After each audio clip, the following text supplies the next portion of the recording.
Hi, I'm Jim Kavanagh, also known online as The Polemicist. My Substack and social media links are below. Welcome to today's video, where I'm going to talk again about the ongoing situation in Gaza and the difficulty of imagining a just solution. I want to say, first of all, that I'm surprised and heartened by the worldwide surge of support for the Palestinian cause, both around the world and in the United States. It does seem that we're approaching a critical mass of dissent in the United States, not only to Israeli actions in Gaza, but to the entire Zionist narrative, especially among young people who are no longer content with progressive except Palestine. We've seen constant protests multiple times per week in many major American cities, from Grand Central and Penn Station in New York to San Francisco and Portland. It has even united the left. Israel's blatant, announced genocidal offensive in Gaza has inspired many people to take another look at the whole history of Zionist colonial actions. It's amazing to see so many young people on social media saying things like, I didn't know too much about this, but now that I've looked into it, I realize that Zionism has always been a supremacist colonial enterprise that we must oppose. Nobody who has learned that is going to unlearn it. And important in terms of American politics, so many of them are saying, colonialist genocide is a deal breaker. I will never again vote for anyone who supports it. I hope the demonstrations at the DNC headquarters in Washington and the California Democratic Convention provoke the same kind of political crisis over support for Jewish supremacist apartheid and Jim Crow in Palestine that the Mississippi Freedom Democratic Party engendered over white supremacist Jim Crow in the American South. It's especially heartening to see these demonstrations filled with Jews, from younger groups like Not at Our Name and Jewish Voice for Peace, to individual Holocaust survivors and their descendants who speak up forcefully and put to shame anyone trying to equate anti-Zionism with anti-Semitism. These protesters embody the Jewish ethical presence that has been so fundamental to progressive thought and liberation politics throughout the Western world. By challenging and changing minds within their community and their families, they are a crucial key to changing American political life and the world for the better. This newly awakened popular tide joins with the rising empowerment of geopolitical actors like Russia, China, Turkey, etc., who are capable of breaking the stranglehold that Israel, through its sponsor, the United States, has kept on any global diplomatic effort to achieve justice for the Palestinians. The demand for not only a ceasefire, but a just resolution is going to grow within the streets and within the international diplomatic community, and Israel and the United States know it. Unfortunately, as this tide is turning against Zionism, that just means that Israel is going to more hurriedly and ruthlessly enact its campaign of extermination and expulsion of the people of Gaza. This last week has seen the complete collapse of any Israeli narrative about military targets, with its series of ludicrous, quickly and easily debunked videos, fake nurses, etc. The Hamas command center under Al-Shifa Hospital, a CGI of which was presented to justify destroying the hospital and killing its doctors and hundreds of its patients, has quickly been replaced with a command center which is now known to be located in Khan Yunis in southern Gaza, where Israel urged Gazans to flee to be safe. Can I just point out the obvious? If Israel's objective was really to find a Hamas military command center at Al-Shifa Hospital and not to kill and purge the civilian population, once it actually took control of that hospital and either didn't find or neutralized any such command center, it would then, this would be its responsibility under any interpretation of international law, it would then have to make sure that the hospital was able to function as a hospital and take care of its patients in a normal manner. That Israel didn't do this, but rather lined up the doctors at gunpoint, ordered them to evacuate with patients, and stole dead bodies for some unknown reason. And that it did all these things in multiple hospitals where no command centers were even alleged to exist is prima facie, and I would say incontrovertible proof that the Israeli assault on hospitals has nothing to do with Hamas, but is part of a campaign to make Gaza unlivable and ethnically cleanse its people. Israel is destroying hospitals because it wants to destroy hospitals. It's a deliberate targeting of children, doctors, hospitals, journalists, etc. Israel, which brags of knowing exactly where every shot goes, knew the precise coordinates of the UN school it bombed, killing dozens. It knew the precise locations of doctors' and journalists' homes it bombed, killing them and their families. These are not accidents or collateral damage. They are deliberate targets. Their purpose in killing these kinds of targets is to make Palestinians despondent and hopeless and get them to flee. The world hasn't seen a ruthless campaign of settler colonial expulsion like this since, well, probably since 1948. Indeed, in the last few days, we've seen Israel kill 1,000 civilians in a 24-hour period and announce it will attack southern Gaza and the people it told to go there for refuge, as well as attacking Palestinians and destroying their houses in the West Bank. 2 villages in West Bank have already fled because of settler violence. Israel's obvious and declared objective is the ethnic cleansing of Gaza, the killing of as many Gazans as possible, and the expulsion of the rest. Everybody knows this now. Anyone continuing to pretend they don't know this, continuing to pretend they think there's something else going on here, some legitimate military objective, is a liar and a coward. We cannot allow anyone, especially media pundits, to continue this dishonest pretense without challenge.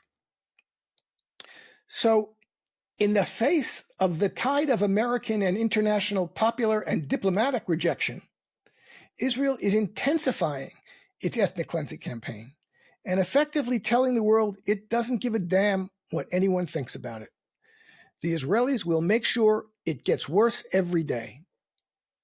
The idea that comforts Western Zionist politicians who are grimacing over Israel's atrocities, the notion that after a couple or a few more weeks it'll be all over and the US, with Israel's permission, will finally agree to a strong ceasefire agreement in the Security Council, doesn't bother Israel one bit. In a few more weeks, Israel will have achieved the complete devastation of the Gazan population that it wants. It is not acceptable to think that it's okay for this killing spree against children to continue for even a few more days. In fact, Israel has already achieved much of its objective and created a situation of devastation and depopulation in Gaza.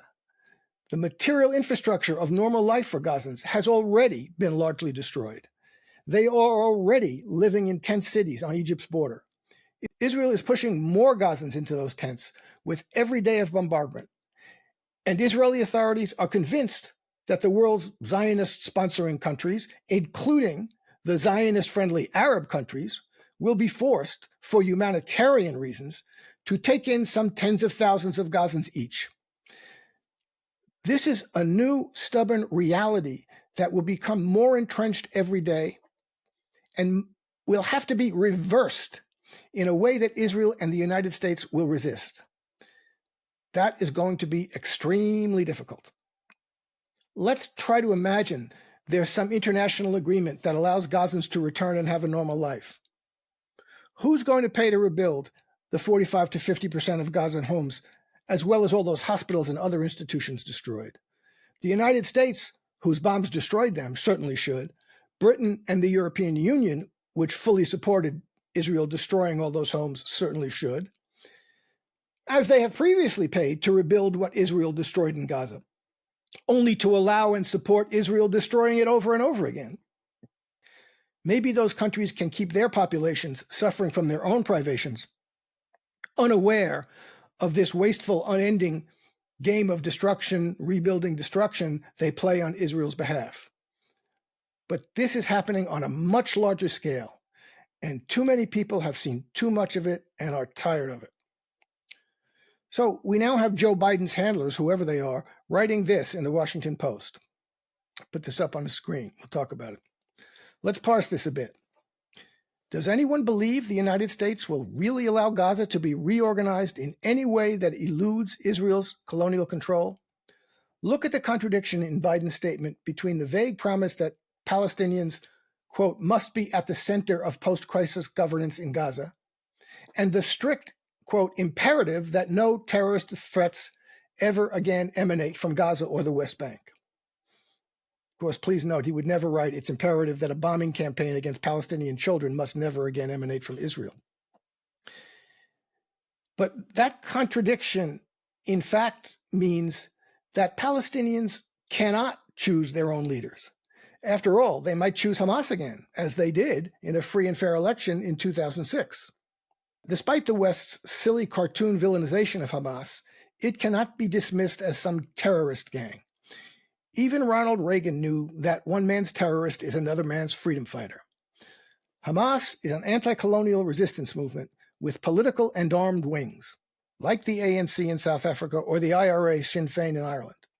Whether anybody likes it or not, with a single action in one day, Hamas changed the course of history in favor of the Palestinian movement in a way that nothing else has since 1948, practically. A lot of Palestinians will admire them for that. The only way, quote, terrorist threats, that is, armed acts of resistance, from Hamas or some other resistance group will never again emanate from Gaza or the West Bank is if the Palestinians living everywhere from the river to the sea have freedom and dignity, or if Israel and or its quisling proxy has secure repressive control over them. Only that latter alternative is acceptable to Israel and the US. And don't forget the underlying economic interests. Does this look like a plan to center Palestinians? So, looking for an alternative path that might actually ensure no forcible displacement of Palestinians from Gaza, no reoccupation, no siege or blockade, and no relocation in territory, and put Palestinians at the center of governance, Arab and Islamic states are already turning to China and Russia.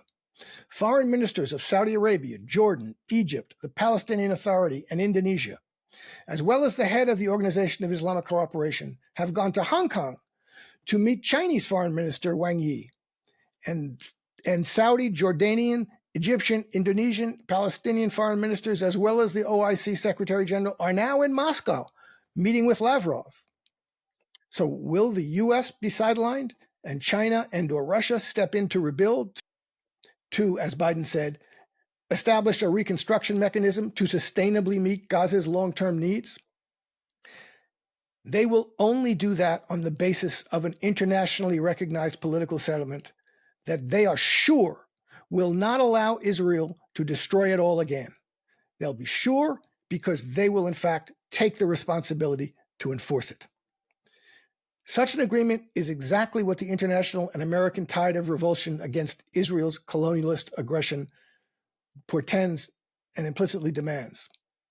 Here's what Chinese Foreign Minister Wang Yi said in a phone call with Palestinian Foreign Minister Riyad al-Maliki on October 23rd. I'll put it up on the screen.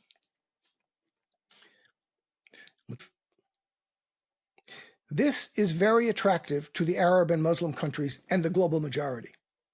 A broad-based international peace conference that is not limited to the US, Israel, and their invitees, which is authoritative, that is backed not by the US, but by the authority of all the convening parties, an agreement that enforces a specific timetable for, not a vague process of working toward a political solution that guarantees Palestinian national rights, including the right of return, to Gaza at least.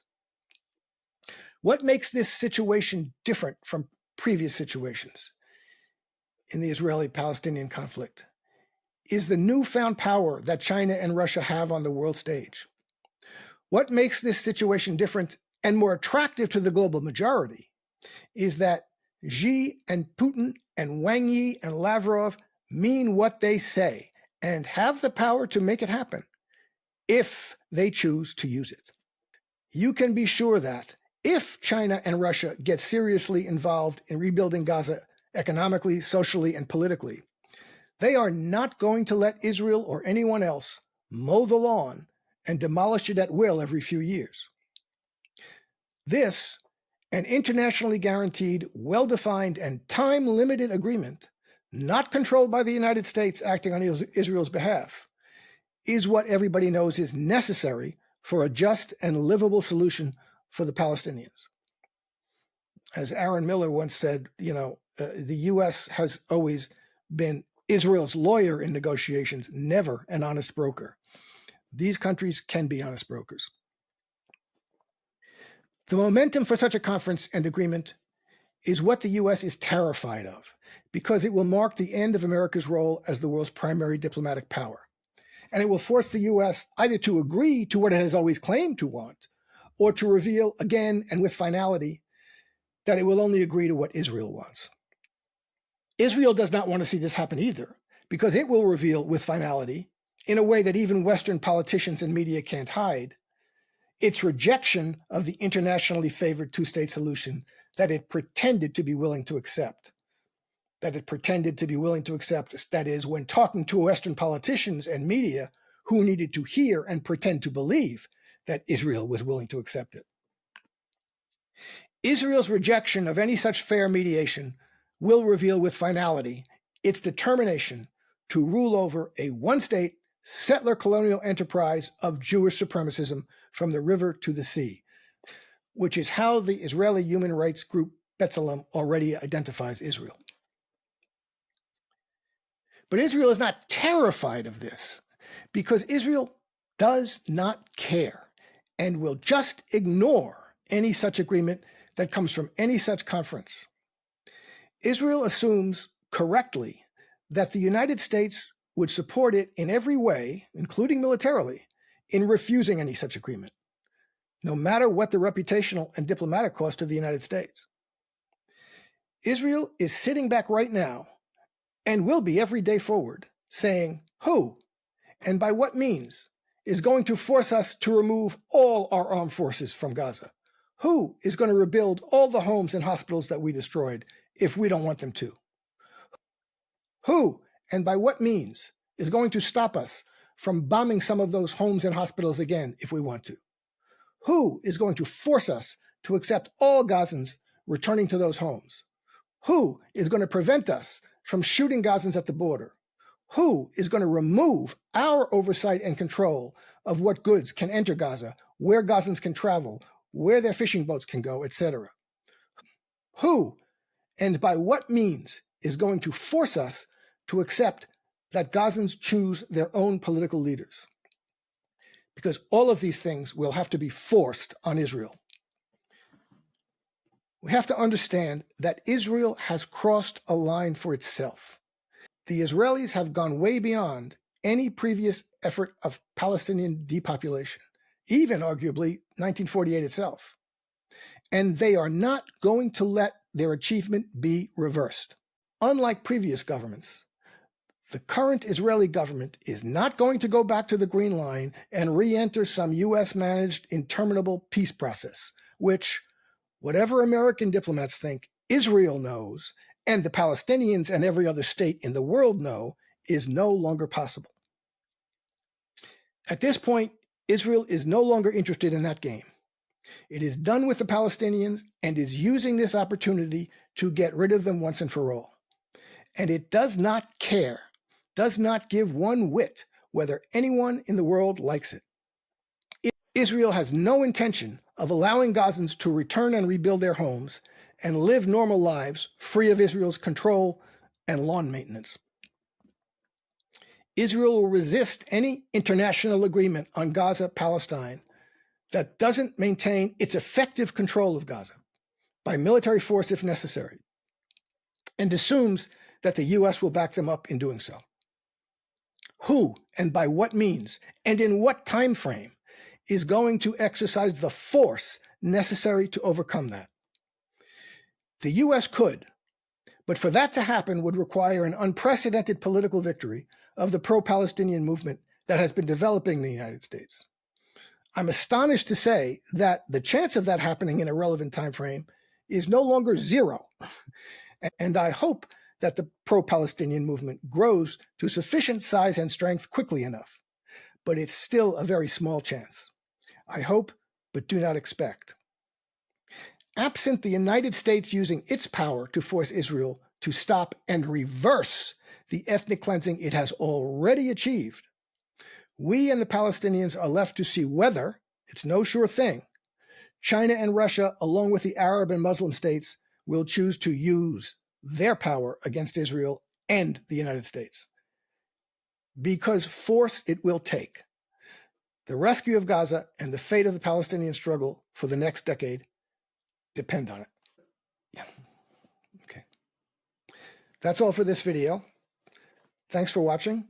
If you liked it, please like and subscribe to my Substack or to the Rumble or YouTube channel you are watching. All the links are below, along with links to relative articles. Till next time.